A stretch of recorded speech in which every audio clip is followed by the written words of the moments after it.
Coming up on This Week in Radio Tech, Kirk Harnack and Jim Armstrong's along here. We're live from Studio K at the Entercom stations in Boston. And we're talking about a lot of fun in radio, the way it used to be, the way it is now, and how to do a great job getting good support from the companies you need to trust. That's coming up on This Week in Radio Tech.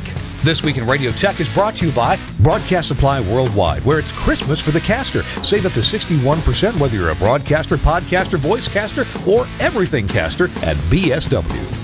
By the new Omnia Volt audio processor, more processing power in one RU than others give you in 3. And by the new Ruby console from Lavo, with AutoMix smart mixing and a context-sensitive user interface. See Lavo in your future at lavo.com/TWiRT. Hey, welcome into This Week in Radio Tech. It's the weekly show where we talk about everything from the microphone to the light bulb at the top of the tower. And this week, we are on the road. I'm in Boston, Boston, Massachusetts. You got it, buddy. And I'm so lucky that I have a local guide right here. Although he traveled from Atlanta to get here. I just can't take the cold anymore. Let's face it. It's no good. But yeah, welcome to the Athens of America, as they say. Is that what Boston is, the Athens of America? Yeah. Is this where Paul Revere was from? It was. Really? Actually, he started his little run right down the street. Oh. And not far from here, and got on his pony and rode through. And I don't know. I went on one of these duck tours over the summer. Yeah. And as a Bostonian growing up here, you learn all that stuff, and then you forget it all. Now, the duck tours, these are the amphibious vehicles? Yeah. It's a great time. So the duck, you get in the vehicle, and then they take you through the streets of Boston, and they tell stories, and then you get down to the Charles River, River, and you go right in the drink. And then you tote around for a while, and then you get back up, and they finish it off. And it was you got to have a good tour guide, but one of the greatest experiences that a Bostonian can have is go back and do some of that stuff. So Jim Armstrong is here. Now, Jim is also a colleague of mine at the Telos Alliance, although before that, he's worked for a couple other companies. Jim's got great radio stories for us, and also a few technical stories, from a user point of view. Yeah. Chris Tobin will be along shortly. He's not here just yet, but he will be along shortly. And it's This Week in Radio Tech. So we'll get started in just a moment. Our show is brought to you in part by our friends at Lavo, LAWO.com. And when you go to their website, be sure you add the /TWiRT to your URL. Type in LAWO.com/TWiRT, and that will take you right to their radio products page, so you don't have to go hunting around to find it. Yeah, if you want to go look at the great big huge audio consoles that they make for live events, for television production, things like that, sure, you can have a good look at those. They make huge routing systems as well. These are German engineered and German made, just amazing stuff. It's all built for redundancy and reliability. But if you look into their radio consoles, the Ruby console is a new offering from them. One of the things about Lavo consoles is they can do almost anything, but they do take configuration. And that's where the Ruby console has made a bit of a departure from the Lavo tradition, in that it comes just about ready to go. It's already set up to be a radio station console. Now you can do more. You can go under the hood, and you can set up auto mix. You can set up automatic audio processing on different channels. It'll do 96 channels of audio processing at the same time, for example. So it's very capable. It does the Ravenna audio over IP protocol, which means that it is compatible with AES 67. So you can plug it right into other AES 67 products. But the Ruby console, both from the engineering point of view, that is, you can plug it in and begin using it with very little setup, but you can also go under the hood and program a lot of sophistication into it. Now, the same idea works also for the operators. So operators can approach the console. It's got faders and on-off buttons, easy to select sources, and control room monitor selection, things like that. That's all, pretty much like any other console. But if an operator knows what he or she is doing and wants to go under the hood as well, he or she can set up mix minuses, apart from the automatic mix minuses, can set up a lot of cool things under the hood as well. So you've got the main controls, you've got the touchscreen controls, and so the Ruby console really incorporates both ends of the spectrum. Ease of use, easy to set up, and a lot of details under the hood if you want to set up those details. Virtualized control is available also on the Ruby console with a context-sensitive graphical user interface. there are a lot of other products from Lavo as well. The Crystal Clear console, the Crystal console. So check these out at lavo.com/TWiRT, TWiRT. You're going to like it. It's going to be pretty interesting. Check it out. These are in use by broadcasters like NPR, the CBC, the BBC. So they're reliable, German engineered, and very well done. lavo.com/TWiRT. Thanks very much to Lavo for sponsoring this week in Radio Tech. All right. I don't see that Chris Tobin is with us yet. So when Chris joins us, we will jump right in and welcome Chris in. So if you say so. Yeah. If we have to. So Jim, I met you, how long's it been? 7, 8 years? 9 years? Oh, no, dude. I've been with Telos 11 years. What? Yeah. 11 years? Yeah. So, but you only, I guess I didnn't make that. But you've only been my friend for 8 years. Yeah, that's right. If you're looking at Facebook, it only goes back so far. But yeah. I think the first time I met you, I was working for SAS. Okay. And you were out selling this new thing called Axia, this audio over IP thing. Yeah. And I think it was actually in Westboro, Massachusetts. There was a little show out there that they had called BossCon. Oh, yeah, that's right. And it was at the little convention center out there right off of Route 9. Yeah. And you were there, and I was talking to somebody. I think, as I recall, I was trying to get with a customer, or we were communicating, and you horned in from across the way and come walking right over there going, and I'm going, damn, that Kirk Harnack. And then fast forward a few years, and we're friends. So Jim has joined us here in Boston. I was very pleased to come up here and got invited to speak for the at the SBE chapter here in Boston. Oh my goodness, do they have a beautiful spot to meet? Yeah. And so Jim, you live in Atlanta. I live in Atlanta, where it's warm. Grew up on the North Shore here, Beverly, Massachusetts. Yeah. And about 20 miles north. Actually, they say the birthplace of the U.S. Navy. Really? Beverly, Mass. Between Beverly and Marblehead. It's always a battle, but we're right there on the coast. And it's, Beverly is in a cove a little bit, and Marblehead's out in is a head out in the point there, little peninsula. And that's where it all started, as they say. Of course, there's no naval references to any of that stuff there now. But back in colonial days, that's where it was. Not good enough congressional representation, apparently.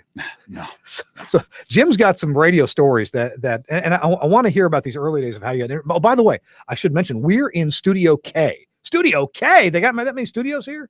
Have they really got A, B, C, D, E all the way up to K?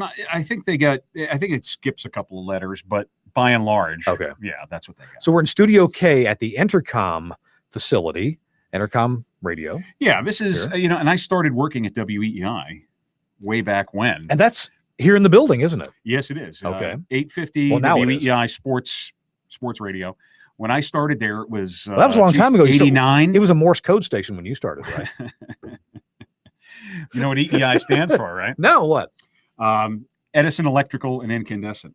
So it goes back to when Edison ran the power here. Wow. Wow. I now somebody may jump on and tell me that it stands for something else, but that's what I learned it to be. Sure. But they were all news station at the time. It was on 590, and then which had a really strange pattern. It was kind of like a peanut.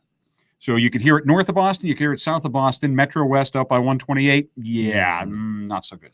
So 590 is one of those frequencies where there are a lot of directional stations. Yeah. So that was, I did a couple of tape ops at the time. Tape ops. Yeah. So you ran tapes. I carded. So you weren't talking on the radio at this point. Not at that point. I was started doing. That was I was talking on the radio. I had worked at a kilowatt station and got my start there. Yeah. And this was the jump to the big time, which my interview going in, they quickly said to me, "Yeah, you'll never get on air here. You've got to go out and do all that stuff and go all these other markets." And some other stations before you get good to come. And then I went to Metro Traffic, and Metro Traffic was, we'll put you on the air. How much? You got a pulse? We'll pay you $5. You're in. Now, I remember Metro Traffic. They were in Memphis when I was a contract engineer there, say around 1987? So they had been around, and they were in every major market. It was started by David Saperstein, who was, I think, as the story goes, a used car guy or a car salesman. And then he started doing this whole trade thing. And that's how Metro kind of started. It was a barter. when I went in for my first job interview or my first job there, the deal was, hey, look, we'll pay you this amount per year, which is not a lot of money, but we'll give you trade. We'll give you some chits that they would barter out, and they give you a catalog. And you could look through and say, oh, look at that bicycle. Oh, look at this. Look at that. If you had saved up enough of your points through the years, you would get that sort of thing. Okay. And then they go, guess what? The IRS frowns upon that. So as soon as I started, like the month later, you're out. Oh. 20 grand a year. So what was some of the equipment you were using back then with Metro Traffic? Well, pretty simple setups, It was right? fascinating because now that I've come around to Telos and been here and been doing this for as long as I have, it's interesting to think back on what they had and routers and whatnot. Now they're using SAS type TDM routers. Right. At the time, the engineer, I think his name was Glenn Ivey.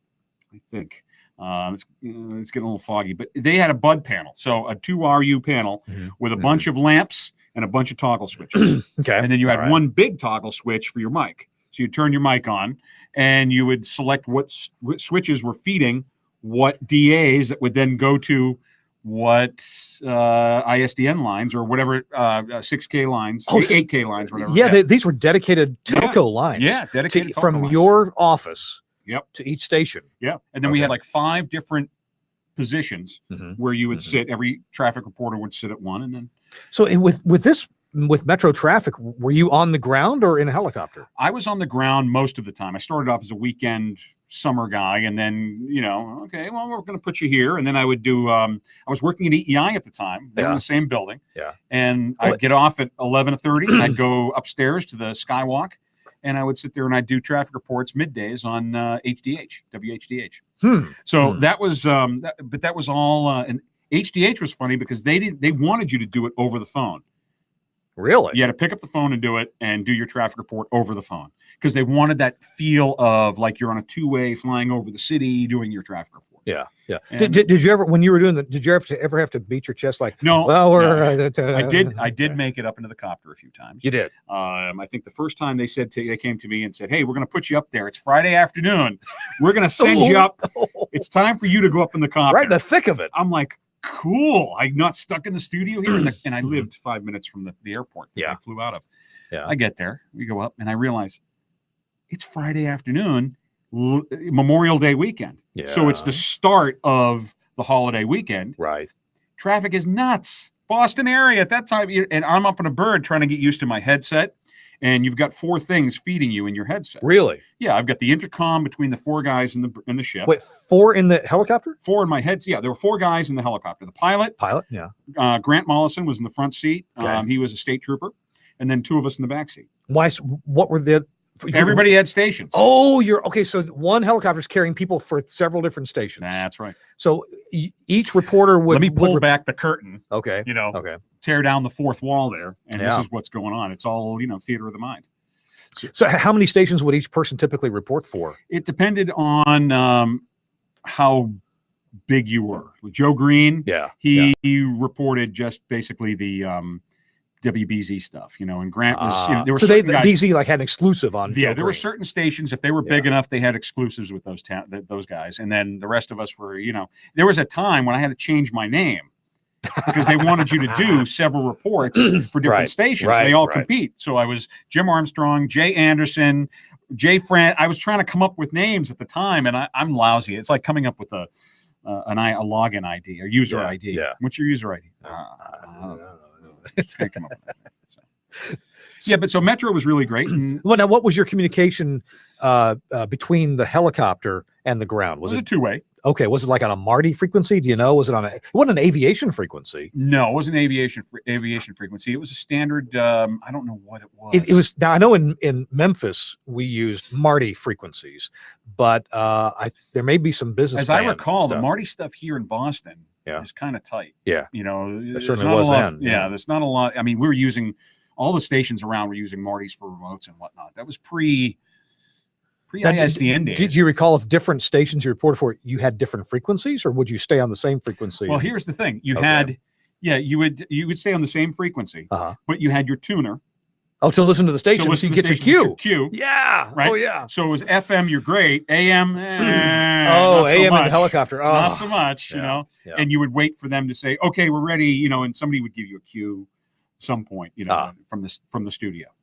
But you had that. You had the intercom of the ship. You had the two-way that the tuner you'd listen to, and then in some cases, some of the guys brought Malcolm Alter, for example, used to bring his own little scanner with him, and they'd plug the scanner in, and they'd hear all the traffic going on and accidents and whatnot. So you had to decipher. I got off, and first of all, the headsets are, if you're not familiar with flying, they're really tight and they squeeze your head. Yeah, like I would get off and. I flew him off, but I was ready to have a psychotic episode after all that stuff going on. So I've got all these people talking at me. I'm like, you know, it's crazy. Wow. It's fun times. Wow. And wait, and when you're giving your report, are you still hearing other people talk in your headsets? Or would you be focused just on the station? Well, that's the trick is you gotta learn how to block all that stuff. But it would still be coming into your ear. Oh yeah. Oh my God. Yeah. Oh wow. That was the tougher part, was being in the studio when you had 4 or 5 people all at once, all talking. Yeah. And we're all in this tiny space, much smaller than this room that we're in now. Yeah. And everybody's talking, and you're trying to talk over each other to get louder and louder and louder. There was no mic processing. Wow. Mic processing, please. So from the days of actual helicopters and 3 report. By the way, did the pilot report too? In this case, he did. There was Joe Green. You know, that was Joe Green. Yeah. So he was flying and reporting. Yeah. Okay. Well, that's not unusual. I mean, Kevin O'Keefe used to fly for WEI back in the day. Yeah. And he would fly and do the reports. And the first time I went up was before I did any of that. I was working here, and we went up, and he goes, "Oh, come on up," because I lived exactly 2.2 miles away from where they flew off Beverly Airport. Yeah. And I went down, and he brought me up in the bird, and the first time you do it as you're lifting off and you're listening to whatever music you're listening to at that point, and you're flying it was pretty freaking cool. You're coming in over the Tobin Bridge and flying around Boston. It was awesome. And then it goes away after that. You realize the wintertime, you're freezing up there. Oh. They're all dressed in layers. And heaters aren't that great in a helicopter. No. Yeah. Do you fly with any of the doors or windows open? No. It's all closed down. Yeah, it's all closed down. Okay. I can't imagine what it would be like, hanging off the side of a Huey with it, or in this case, it was a Bell Jet Ranger. Well, that's nice. Yeah. I can't imagine hanging off the side of that with, a 50 cal. Ready to take people out, or a camera, as people used to camera. There's a lot worse helicopters to fly than a Bell Jet Ranger. Oh, yeah. Yeah. Those gyro ones that I see all the time that are just like, I'm going in that? No. I remember. I got a group on. It's all good. Yeah. All right. So you spent some time in the helicopter. Then when that ended, were you back on the ground doing traffic, or did you move on something? I'd only done that, fill in here and there and do it a couple of days. They had guys that were kind of, and all those guys did split shifts. So they would do 6 to 9, or 6:20 to 8:45, and they'd be on the ground, and then they'd do it again in the afternoon. And I never wanted that. So what you described for the technology was that in the studio you had nailed up telco lines between metro traffic and all the radio stations that you were serving. Mm-hmm. And from the copter, it was, I think it was probably Marty frequencies, but it could have been two-way business band. Yeah, I couldn't. What was the next technology after that? Do you know what they went to? I think after that, we started getting into the whole Switch 56 and ISDN stuff. Yeah. And then Zephyr's, I was never fortunate enough to actually touch a Zephyr until I got out of broadcasting and started selling gear. At Metro Traffic in Memphis, Tennessee, I was contracted to do a little bit of work for them. And they actually put two-way radios at the client radio stations, and they would feed you either from the copter to your own two-way radio or from their studio, which had a tower on top of a building. So your connection was a two-way radio. Yeah. Generally, that's, I guess, how it went here as well. They had not all the different stations had different things. Most of them had that knocked up line or nailed up line. I shouldn't say knocked up. Pardon my French. The nailed up line between those two locations. Then there were, you use the two-way for morning a drive, or you'd use just a telephone. Not even a hybrid, just a straight telephone. pick up the handset and start talking. Did Metro Traffic do exclusively traffic, or did y'all ever offer any weather services or anything else? Like No, that? we did traffic, and then it got crazy. Oh, we started news. oh, We started doing news product and providing that to stations that were outside the market. And it was a fairly large brouhaha with the Associated Press. Because you were using AP copy? Well, they said we were. You know how that game goes. Yeah. But I think my boss, actually, at the time, who now works, I think he's back at Westwood One, a guy by the name of John Frawley, actually had set up a fake test and said, "Oh, we're going to do this. Who's copying our information?" And they put out, what was it, a dog that got hit on Route 3, or there was some bogus story that they just put out there. Yeah. Because in traffic, it's always changing, and it's not like it's a real news story in the sense that, you know, I can find out and justify and track down that information or verify. So he had done that, and somebody had taken it and gone, and we went, you know, there you go. We're not copying. There was no other source for that story. Exactly. Yeah. So that was, and I'm sure he could tell you chapter and verse of it all. So, and I'm sure it's not a license to use it, but can't you just say, well, this morning the AP is reporting, and then you read the AP story? Sure. But, I would think. But if you do that all the time, it becomes kind of obvious. Yeah, you know, it's the old story of, you know, the Salem Evening News says. Yeah. You know, how many times you're going to go to that same thing over and over again? The Boston Globe report. Okay, so after your career in traffic. So I had seen, okay, so at this point, I'm living on the North Shore. I'm working like 3 jobs at the time. I was doing mornings at WESX in Salem. I was doing traffic from 12 to 7 on BZ. DJing on the weekends, and on occasion I was teaching class at my alma mater. Wait, 3 jobs in radio. Well, 1 not in radio. This means that you could afford a place to live, breakfast and lunch, but you had to worry about dinner. There were times when I would be driving into Boston, and this is, you know, the toll was X amount, and I would drive further out of my way to get 128 South to 93, so I wouldn't have to pay the toll. Right. So I watched every penny at that point. Gas was cheaper then. Gas was cheaper. And then having, you know, 50 cents in your ashtray. So I had done that for a while, and then I had seen Howard Stern's movie Private Parts. We had 2 boys. Yeah. And he was coming back from Detroit and saying, you know, I just don't want to be one of these jocks that moves. I think he used the term pathetic. Yeah. And he's going town to town to learn the craft, and, you know, you get fired because of a bad book and all that.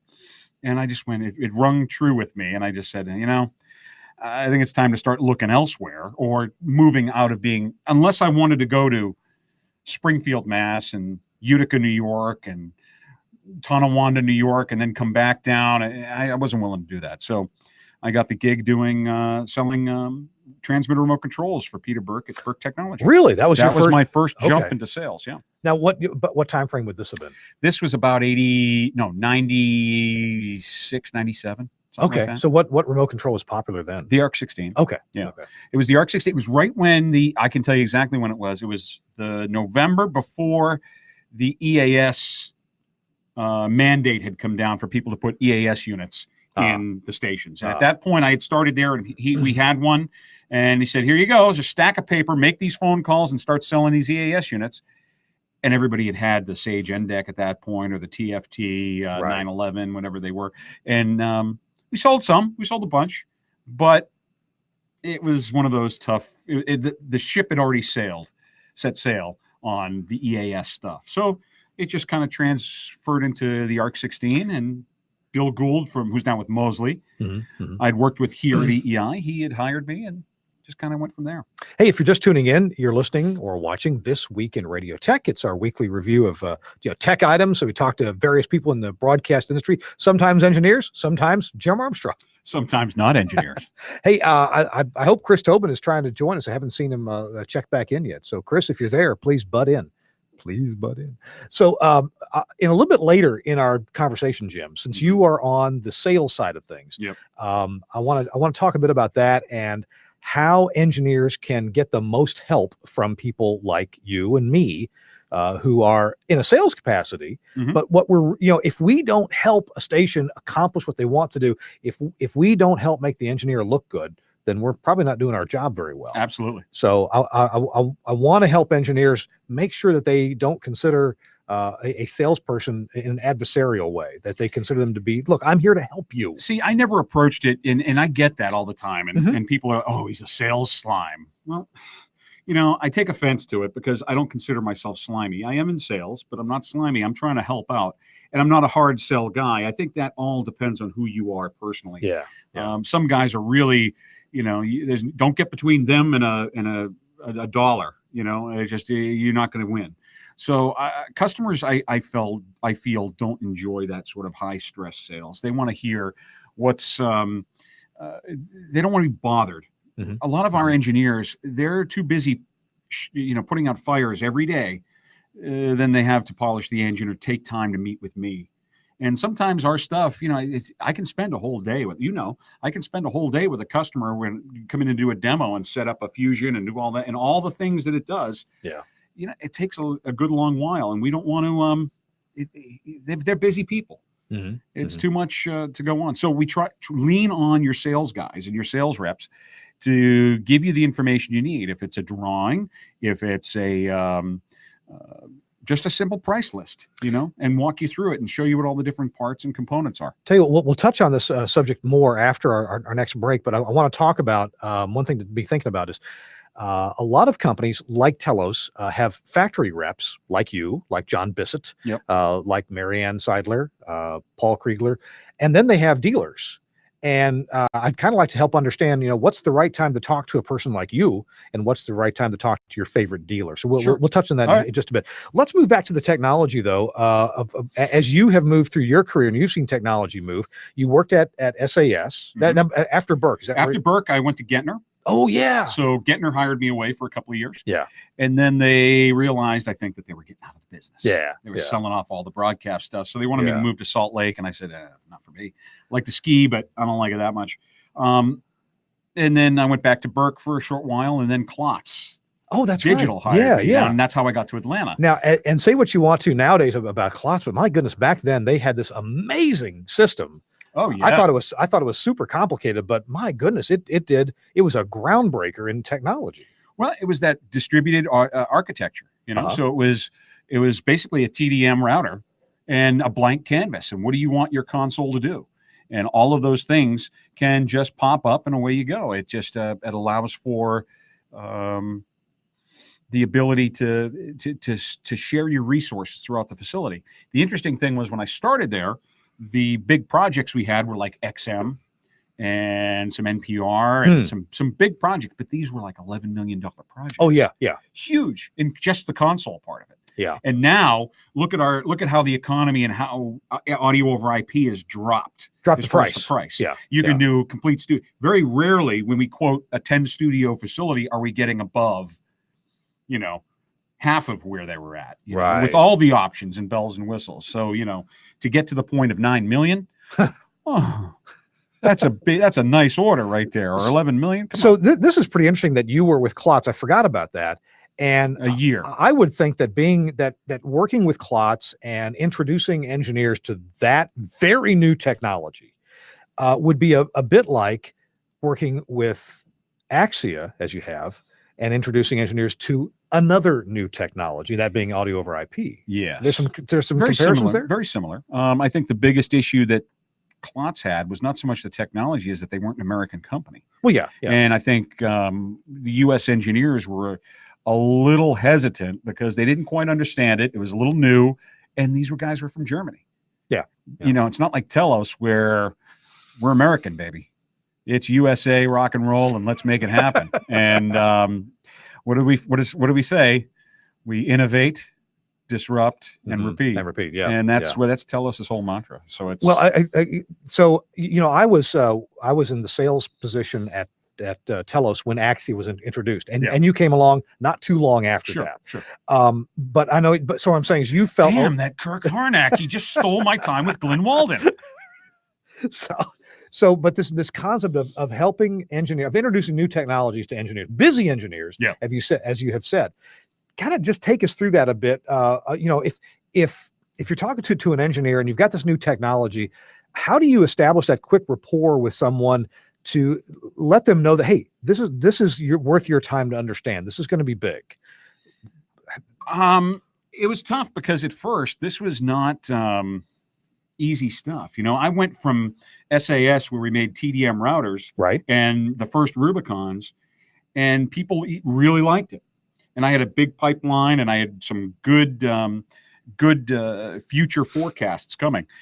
And you realize at some point you start asking guys in the industry, and should remain nameless. They know who they are, but hey, what do you know about this IP tech? Because I'm hearing that it's the way to go, but yet from some people I'm going, pish posh. That's all just, it's trendy.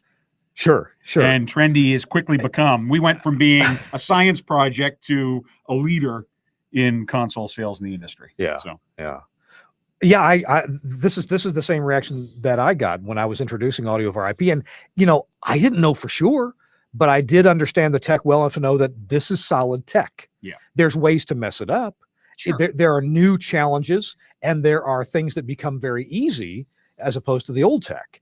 But if you just will learn these new techniques, new troubleshooting techniques, and don't do these 3 dumb things, you're going to have a fabulous facility at a lower price. Yeah. What we see a lot is people saying, you get to the IT department. So I get the engineers, we go in there and we do our stuff, or our support guys will go in and help somebody out.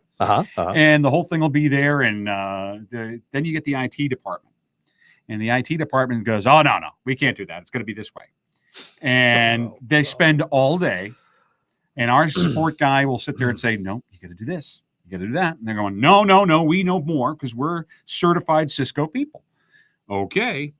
And as soon as after they've pulled all the hair out of their head and they're about ready to scream, they bring in, they do what our support guy says. And guess what? It works. It's magic. So guys, don't get, I always say, get on board or get left behind. And don't be afraid of this technology. It can make your life tremendously easier. And it's not just it's sales hyperbole. This is the real deal. Figure it out. How do you do it now? And you know what? You'll be able to do it from home in your pajamas as opposed to have to run down there to move a mouse. So I was managing WESX in Salem. We had just gotten a Rackus Digilink automation system. So this was the new thing. I put several of those in. Yeah. Running on, maybe a 386 computer. Right? Yeah. And I would have to get up in the middle of the night and go down there, drive from Wenham all the way down to Marblehead, probably 20 minutes round trip or one way. Yeah. And move the mouse because it was hung up on the legal ID at the top of the hour. WESX, 12:30 a.m., Salem, Massachusetts. Boom. And it would just keep going. And the satellite music. So you're hearing Patty Page, Old Cape Cod singing in the background, or the 4 freshmen, and then my legal ID just hammering it over and over. I get down, I'd move the mouse, and it worked. It wakes back up. It's all happy. It's good. So it can make your life tremendously easier. Rely on us to give you your detailed list of gear or bill of materials, and then take that to your dealer and say, hey, Mr. Dealer, what can you do for this price? Because you get the technical part done, because we've got some dealers that are really good that know our stuff, and then we've got some dealers that, they're just not as adept at. There's too many products for them. They can't know it all. Yeah. So it's impossible. Sure. Yeah. Use us. That's what we're here for. Let's talk about most of our listeners and viewers are either engineers or people who occasionally will buy something, or people who occasionally will spend $1 million. Let's talk about as a customer your best relationships and how to get the most out of that, because it's free to you. So we'll talk about it in just a minute. Okay. Our show This Week in Radio Tech, it's our 374th show. I'm Kirk Harnack along with Jim Armstrong. Just got word that Chris Tobin isn't going to be able to make it. I think the New Jersey Railroad has. Yay! I didn't want to see him anyway. Our show is brought to you in part by our friends at Broadcast Supply Worldwide. The website, bswusa.com. And when you go there, you're going to find out that right now it's Christmas for the caster. You can save up to 61%, whether you're a broadcaster, a podcaster, a voice caster, or whatever caster, you can take advantage of the lowest prices of the year on a wide range of gear. Some brand names like MXL, these are microphones, Audio-Technica, Tascam, DBX, and Air Tools Broadcast DSP. Let me tell you about a couple of the really good deals that you're going to find. They're having a broadcast mic bonanza. I didn't know bonanza and Christmas went together, but they could. You can save 54% on the MXL BCD1 dynamic mic. It delivers a warm, rich sound to get the most of any voice. That's bundled with a companion desktop mic stand featuring a built-in 12-foot XLR cable.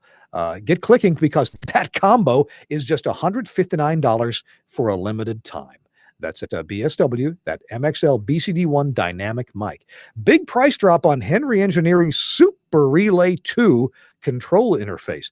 Now that offers smooth, simultaneous switching of multiple circuits, including AC line voltage. So it's ideal for controlling your on-air tally lights. Hey, you've got a modern day console that gives you it's called a collector to ground signal, like when you turn your mic on. I mean, you can't run 120 volts through a collector to ground.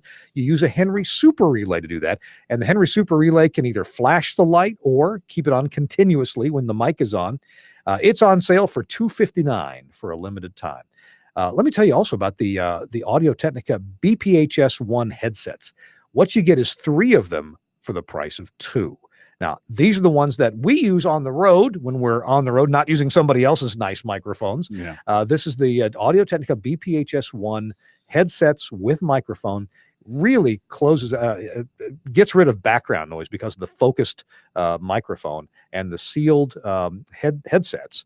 It comes pre-installed XLR and quarter-inch connectors. See, that's the key right there. The first time I bought one of those for the station up in Salem, we had a high school football package, and I got the owner to buy some new headsets and new gear. And I get them in, and there's no XLR in there. And I'm like, okay.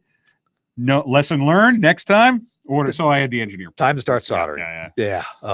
Hey, another thing that they have. Listen, I really love. This is the voice processor that I use on my single microphone at my home studio. So normally, when you hear this show, you're hearing my Sennheiser mic through the DBX 286S mic processor. Now, I do love this mic processor. It's simple. I don't do a whole lot of processing with it. I just do very mild processing, but I do use the downward expander to get rid of room noise. And my office is actually right next door to my home's HVAC unit. And it's almost quiet, but not perfectly. And this mic processor just really knocks that way down. It is on special right now. Get a $30 instant rebate on the DBX 286S mic processor. It does have an awesome quality, studio quality mic instrument preamp. It's got 4 processors in it that can be used independently or in any combination. Use the promo code 286S at checkout, but act fast. That offer does end soon. And finally, you'll find the Electro-Voice RE320 mic on sale, 61% off. It's just $299. Now there's more specials too. Yeah, I like the Yellowtech recordable mic. Yeah, that's really a hot item. If you've heard them, they're phenomenal. We actually did an interview with a guy from Yellowtech about this mic. Yeah. One thing is cool. This is on sale too, by the way. I just didn't cover it. You get an additional 10% off the usual low price on this Yellowtech IXM recorders mic and built-in recorder. It has onboard DSP. It has a Wi-Fi built-in, an iOS app. It's just amazing. When you record with it, what if somebody talks too loud? It's at the same time, if I'm not mistaken, it's recording a second track at a lower volume. Yeah. It's got like a safety track built in. It's just amazing. They're really cool. They are. So it's all on sale at the Christmas for the Caster, up to 61% off. Go to bswusa.com. Man, I really appreciate it. Thank you, Dan Rather. Dan Rather? Well, BSW. W. Yeah. I remember sitting there at WEEI, listening to Dan Rather do because we were a CBS affiliate at the time. And, so I have to record Charles Osgood. And I think Dan Rather had done one of those IDs. I remember the program director coming in, or the news director at the time, saying, listen to the way he says WEEI. It wasn't WEEI. No, it was W. W. So the first time I'd ever heard that, it's kind of funny. Yeah, were you ever taught how to say W by a program director? No, I was taught how to say it at Emerson College. We had a class called Voice and Articulation. We called it affectionately Voice and Humiliation, because as a college student, you don't want to be up in front of people, and you're up there, and the teacher would just sit there and rip you apart as you're talking, especially bad Boston accent like I had. I used to have a really awful accent. Charles, park the car, Charles. All right. Yeah, I was quarter. I was definitely told it was double U, and I was taught this at my first radio gig, a public radio station, WEKU FM, and I got on the air and I said WEKU FM, and the manager came down right away. Tom Donahoe. Tom Donahoe, if you're listening, thank you very much. He said, looked at me straight in the eye. Kirk, it's double U. EKU. And then there were some stations we always made fun of. One announcer always said double do EKU FM. And then we always made fun of WVLK in Lexington. They were also on 590. WVLK. And they had a helicopter traffic report with Captain Tag. Captain Tag. Yeah, no, it wasn't Captain. It was Captain. Captain Herb Emery. Captain Tag. At WSB. Yeah, I've heard it. Yeah. He passed away. But at WVLK, we always made fun of them because somebody there always added an extra syllable. So we always said WVLK. Yeah. Oh, so back to the technology. We got to get back in the technology world. Well, actually, since you're on the sales side, but you have some roots in technology, you understand this stuff to some degree. Sure. We'll go with that. Yeah. No. I think most folks who are friends with Telos know that we're not high pressure. We're not a high pressure organization. That's not the way we operate. So we believe in serving customers with information and help. And if that help leads them to buy a product from us, that's fantastic. It's not the first. There's been more than one time when I've done the old, as I call it, the Miracle on 34th Street situation, where I've gone and said, "Hey, look, we don't have it, but maybe Comrex does." Yeah. And point them over to the other side. We didn't have an IP, a SIP based hybrid, a single one, hybrid, or a dual. And I said, I don't have one. But in full disclosure, and I tell the customer straight up, you may want to go over and try those guys. I think they got one. Yeah. And, the customer appreciates that. They know I'm not trying to hustle them. They know that I'm in this for the long haul. I got nowhere else to go. Right. So I'm not in the market. I'm not in the business of making people angry or disappointing people. And you got to get them what they need, what they want. And sometimes the answer is it just doesn't exist, or it's going to cost you a boatload of money to do it. So talk about this situation where, for example, our sponsor BSW, they Springs. No, okay, sorry. They have some reps that are out at the shows a lot. Sure, guys like John Lynch. Yep. And then there's other Shannon Nichols. Shannon Nichols is out at a lot of shows as well. Then there are other broadcast equipment dealers that you may have your favorite, whether it's a BGS or who are the guys in Texas? Geisler, yes, or Pro Audio, which used to be Cruise Kimsey. Yes, and they had offices all over. Then there's Dale Pro up in SCMS down in, SCMS. And they've got offices, and they do a lot of they've got guys out in the field. And there's I'm sorry, go ahead. So there's a guy in Andy Cole's outside of Cincinnati. Yeah, and then you got everybody based in the Charlotte or Pineville office, and then you got people all out scattered throughout the country. Then you got RF Specialties, for example. They have a lot of offices. Yeah. So when a lot of radio station engineers have their favorite dealer who they like to buy from, or maybe they don't have a favorite, they buy from whoever gives them the best price. How do you know when it's time to maybe make contact with the factory rep, like you or like John Bissett? When does that conversation probably occur? It can occur anytime. It could start off at the beginning in something very simple and mundane, or it can be, how many calls I get from podcasters that want to put in a phone system because they want to take calls. Yeah. And they realize, I said, so tell me a little bit about your show.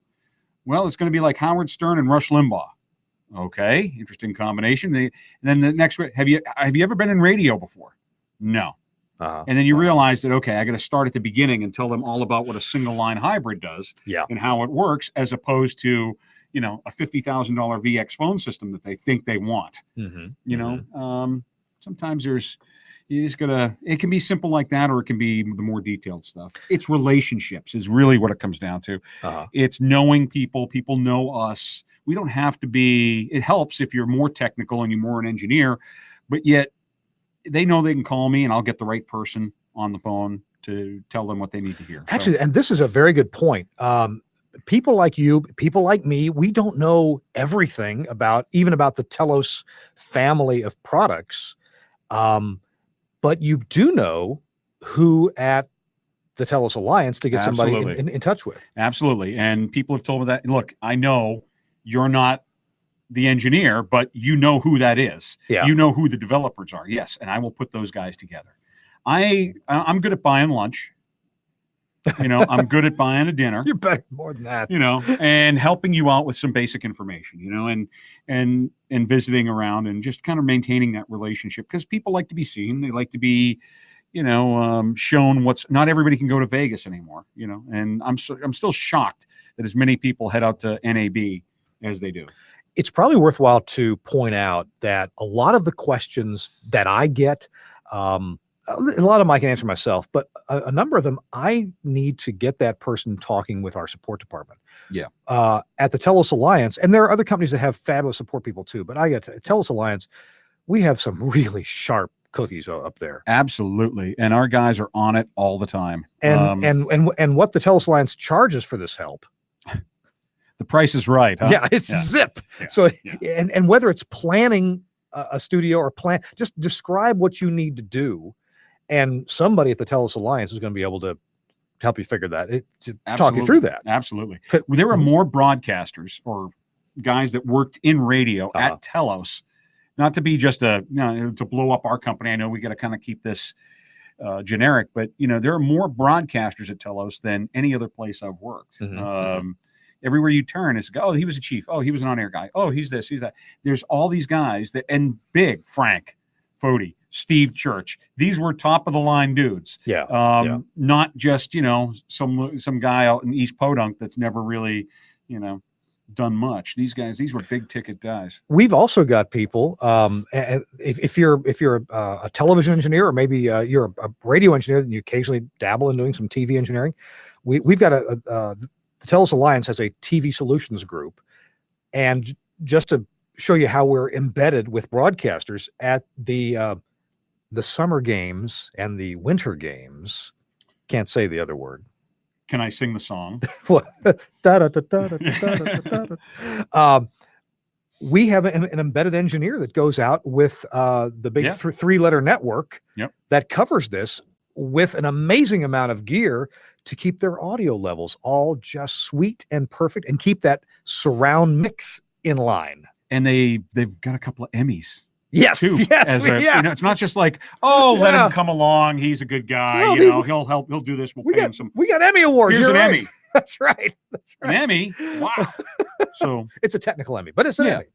So that expert, and so my point here is not, and I'm really proud of the organization that we work for, but my point is that whether you're dealing with the Telos Alliance or its companies and brands, or a competitor, you as an engineer are going to be best served by understanding, you know, when's the right time to talk to a factory rep, to talk to a support department. Hey, I recently put in a remote, business partner, Larry, bought a used remote control. And I thought, I've never used this one before. I called the company that makes it, and you know, they said, we know exactly what you got. If you will send us $99, we will send you some proms or some kind of software to update that thing, and you will have one that's almost as good as a brand new one. Great advice. Best $99, and now it's up to date. The interface works great. Rely on your support guys, and that's really tells a lot about the company you're buying from. Is the guys that are there to help you out, because they know that in radio, if you're off the air or something's going on or going tango uniform, there's going to be a PD, a GM coming down the hallway with big heavy feet ready to scream at you till there's no tomorrow, until it gets right. And you want to make sure that the company you're buying stuff from is going to be there to help you out when it's all gone awry, because things happen through no fault of anybody's other than just bad luck. All of a sudden the sprinkler goes off. Whose fault is that? Yeah. No, it's nobody's fault. Or something burns out. Well, okay, it burned out. Now you got to replace it. What's going to happen? And I think that's where people kind of fall apart, or they rely a little too much on support to do it all for them. And that's the balance. I think support guys, you got to consider, put yourself in their spot. They're taking calls all the time, and they got to, figure out what's your situation. Where are you at? What are you going through? They got to kind of put yourself in their body, and it's tough because they don't, customers, oh, well, it's not working. Well, think about those bad interviews we've all done in radio where, so Senator, how did you feel about that? And they go, good. Do you think this will be an ongoing trend? Yes. And they're giving you the one-word answers. And a lot of engineers don't think of, hey, look, this is the scenario. This is what's going on, and I got to get it fixed. So think about it ahead of time before you call the support guy. I know sometimes you can't always do that, but plan it out. I guarantee you a support guy is going to be happy to hear from you when there's not a fire or you're getting yelled at, but you're worried about something. I got to point out one of the things that works well or can work well with support. A few days ago, I had to call my personal friend and partner of Telos, Fred Gleason, over at Paravel Systems. Sure. By the way, here at Intercom, I noticed they have some Paravel equipment. Yeah, they got that sign. That signage. Yeah, that's kind of cool. Running on a Raspberry Pi. It makes a beautiful clock and on-air lights and clock. Little logo on there. Yeah. Nice. So I had to call Fred. Actually, this is going to sound weird to you. I had to order an IP audio driver from Fred. I'm a customer. I have Rivendell systems. Okay. And I don't get them free. Yeah. I pay for the IP audio. You got to know the right sales guy. So, well, it's Fred's company. But then again, it's Fred's company. So I called Fred, bought the IP audio driver. I said, Fred, as long as I got you on the line, I got a tech question. And I started to describe to him the symptoms that I was having with a Rivendell system. And as I talked, I realized that I had not fully investigated the symptoms. And I realized I know enough about it to know that the information that I had, Fred was probably not going to be able to give me an authoritative answer to my question because I didn't have all the symptoms down. I had things that I could still check out that I hadn't checked out.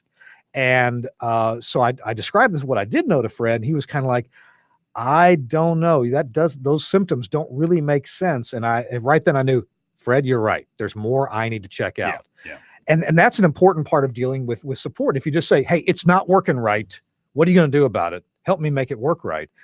That's not enough information. Yeah. Or calling up your support guy and screaming at him that this is garbage and you're terrible or something like that. It's just like calling the airlines, or some other service organization that, you just gotta kind of handle people a little differently, and you probably get a lot more flies with honey than you do with vinegar. Not saying that, this is all, but there's a lot of good people in the support side of the game that I don't think get enough credit.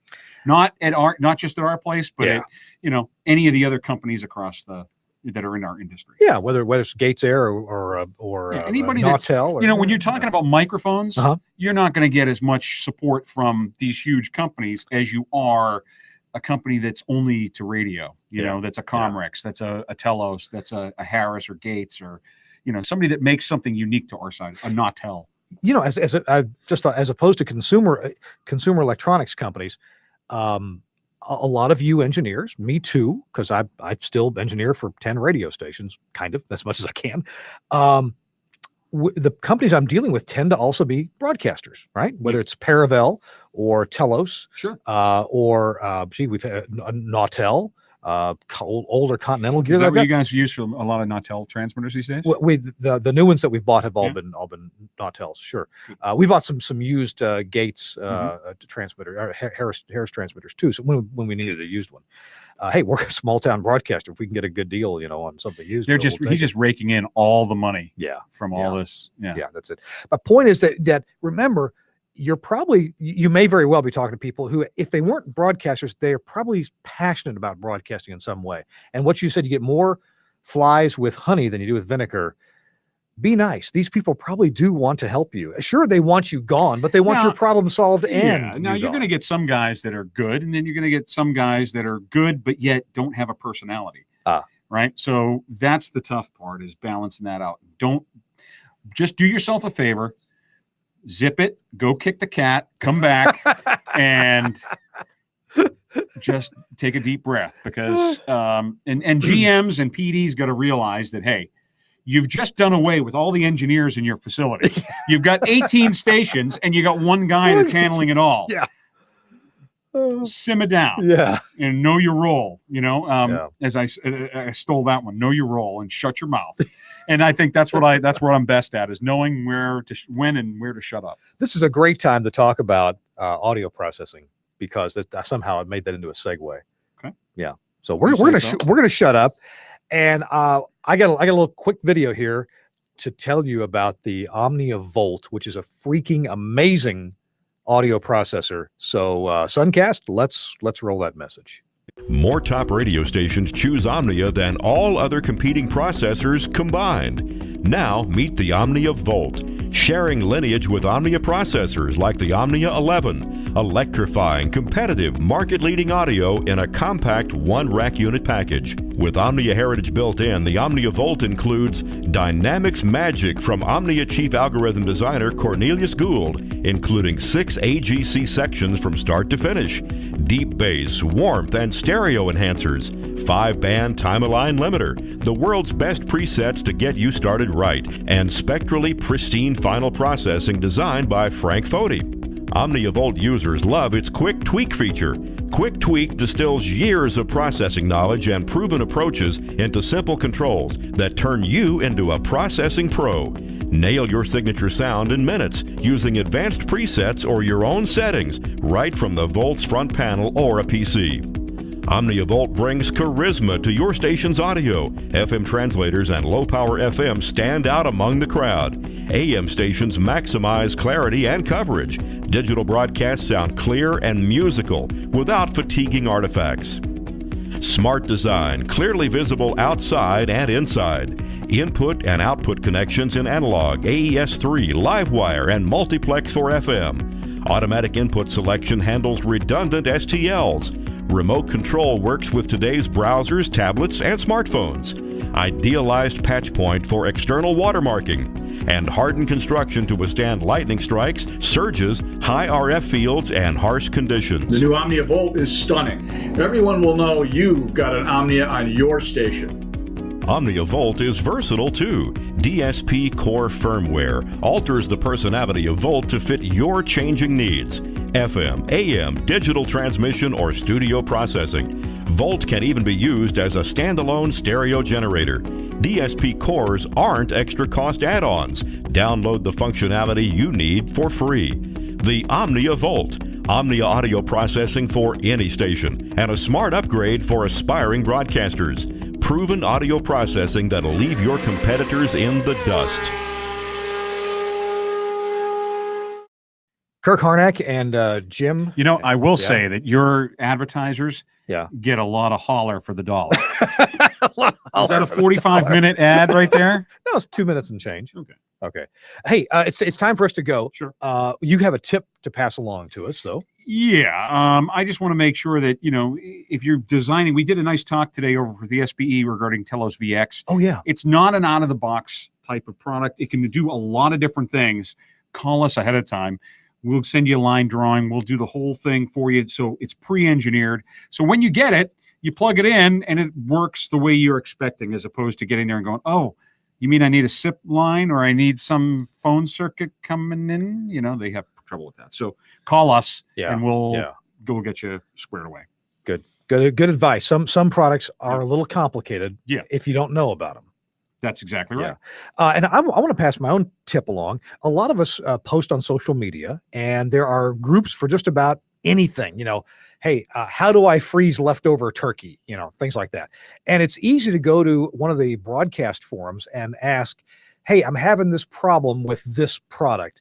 Has anybody else ever had this problem before?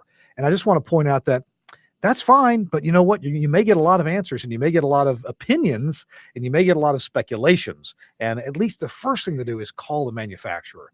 And I know that at Telos, we really, really work hard to get you the right answer the first time. Doesn't always happen. Sometimes we don't understand your symptoms, or maybe you may be that weird guy that's got that weird problem that we actually haven't seen before. Sure. But we do want to help people out. Yeah, it's great. Those lists can be really helpful, but then it ends up being, 35 guys that all have a different opinion. Yeah.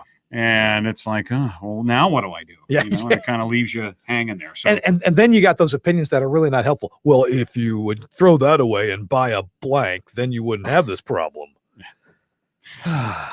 Here's another tip. Yeah. How about responsibility in social media? Ooh, yeah. You have some ideas about that? Yeah, just think twice. Don't say something that you wouldn't want somebody to say to you. It's really difficult, just be nice to everybody and we'll be okay. When you can sit there and be snarky behind your computer, it's not helpful to the industry or the world in general. So be nice, smile, post a puppy picture, and move on. There you go. All right. Puppies, the answer to everything in Jim Armstrong's world. Puppies. You gotta love a puppy. That's all you do.